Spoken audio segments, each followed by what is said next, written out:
Chief Minister Okram Ibobi has categorically stated that the government will not remain as a silent spectator to the killings and the acts of violence committed against general public and public servant by NSCN-IM. He said this in response to a query on the killing of a ADC UKHUL member yesterday on the sidelines of an inspection visit of construction works at Sanjinthong Bridge, Jenims and the new Secretariat building today. He further stated that the limit of tolerance has gone and the state government will act tough despite NSCN-IM has involved in a ceasefire agreement and peace talk with the center.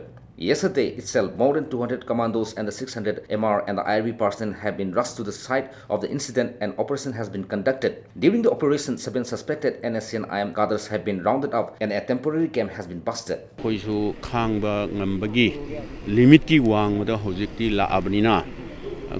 We cannot remain as a silent spectator.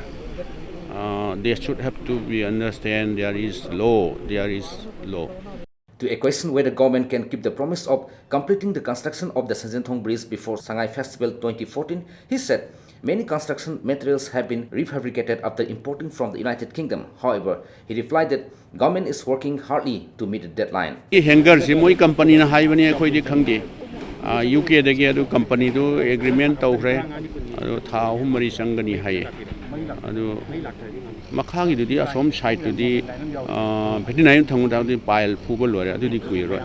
Ibobi has expressed deep anguish and unhappiness to a contractor for very slow progress of the work at Jenims. He said, if construction work is not completed before January 2015, MCET might not give recognition and it will affect students and the people of Manipur.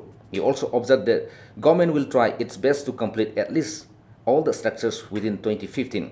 January da lakpa matam da adu mamang da masi handover tawdam ne masi kanna emphasis piba dubu mathangi January da next inspection lakpada finishing tas wat lasu main structure si loiradi o moidasu confidence ama acd loirani haibdo madu carry tawnana ba haidana koi aduna ni yam toin koi tawise. Later, the team went to the Kwerenggai and inspected the progress of the construction work at new Secretariat building. Today's inspections led by Chief Minister seems significant in the wake of this the deadline that has been set by the Medical Council of India that all this infrastructure has to be completed before December itself or within January itself. And secondly, Sanjinthong Bridge, which is one of the most busiest bridges connecting Imphal East and West, because during the Shanghai Festival, if this bridge was not being completed, it will create a lot of problem. In the meantime, the top statement given by the Chief Minister that they will not remain as a silent spectator to the NSCN-IM assumes a very big significance. But let us wait and see what this commitment given by the Chief Minister has really translated into action or not. With camera person Subhash Sharma, this is Sarjan Nam, Impact News, JN Hospital.